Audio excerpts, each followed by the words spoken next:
The ancient church loomed at the center of the village's stone cathedral, weathered by centuries and shrouded in legends. By day, sunlight flickered through stained glass windows, casting kaleidoscopic colors on the pews. Worn smooth by generations, but by night, the church's Gothic spires sliced the sky like forbidding daggers, and local children whispered that the bells rang for the dead every midnight.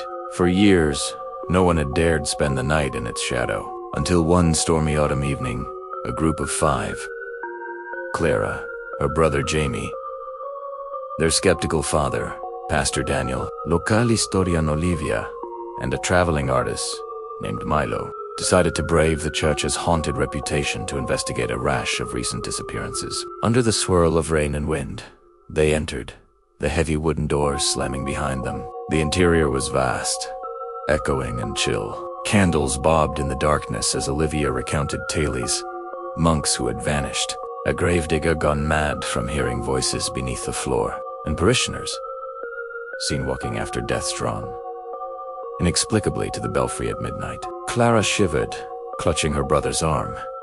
They set up in the nave with lanterns and sleeping bags. Midnight approached. Suddenly, Milo's flashlight flickered and died. A cold wind swept through, making the candles sputter. The church bell, a massive bronze relic, began to toll, though no hand could be seen pulling the rope. The sound was deeper and slower than any had ever heard, Olivia gossiped. The legend said only the dead can ring the midnight bells. Pastor Daniela Verracion walked to the bell tower. The others followed, their footsteps echoing upward along the spiral stone staircase. At the top, moonlight seeped through high arches, illuminating dust swirling in the air. The bell hung motionless, yet the tolling grew louder. Jamie leaned over the railing, peering into the void below. Suddenly, the air grew thick and icy. Shadows moved, swirling like mist, and disembodied voices sang a hymn, their Latin words twisting and wrong. "Can you hear that?" Clara whispered. Milo's eyes went wide. On the stone wall, crystalline patterns appeared, faint at first, then sharper, spelling out names, then dates, then pleas for help. Olivia began sketching, and the chill intensified. A sudden presence filled the bell. Pastor Daniel turned. Standing before them was a shadowy figure, robed, with hollow eyes and lips sewn shut. It pointed at each of them in turn, its mouth straining against stitches as if desperate to speak. Jamie stumbled back and tripped. He and Clara rolled against the bell, which gave an ear-splitting toll. Instantly, time seemed to warp. Their lanterns burned blue, and the stairs dissolved into endless, spiraling corridors. Milo and Olivia were swept away, their voices echoing, crying for help. The pastor clung to his children, blinded by a sudden fog. All at once, Clara found herself alone in a candlelit crypt. The air choked with the stench of earth. Heavy footsteps thudded overhead. She crawled forward, following distant singing. The crypt opened into a hallway lined with old statues, each with a cracked, twisted face. Their stone eyes seemed to bleed as she passed. One statue whispered, "Find the bells before the bells find you." She ran. Eventually, the corridors spilled into a large chamber, the ossuary, where bones were arranged in intricate arches.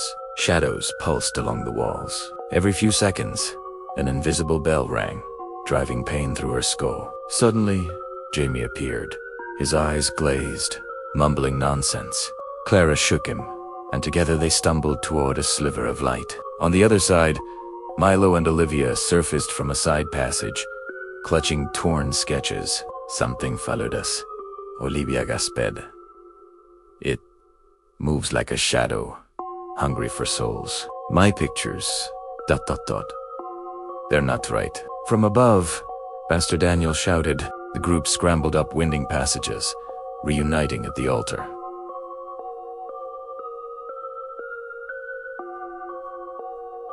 The midnight hour struck. The church doors burst open and swept dozens of shadowy apparitions, figures in ancient vestments, their faces blurred. The singing resumed, louder, and the bronze bell inside the tower shook so hard it fractured. A single ghost detached from the throng, a young monk with bloodied hands, He pointed to a crumbling prayer book.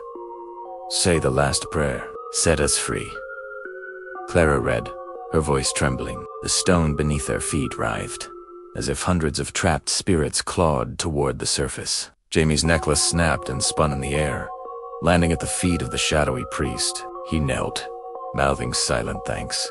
Pastor Daniel recited the final words, his voice firm. The candles flared. The ghostly congregation bowed their heads as, one by one, they vanished. The bell tolled one last time, then split down the middle. The group ran from the church as light returned.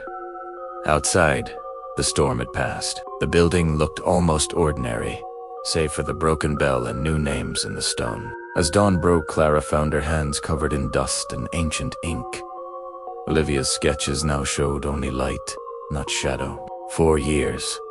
The church stood quieter, but sometimes, locals said, if you listened at midnight, you could still hear faint bell tolls and ghostly voices singing reminders of secrets laid to rest, and of those still waiting within the midnight bells.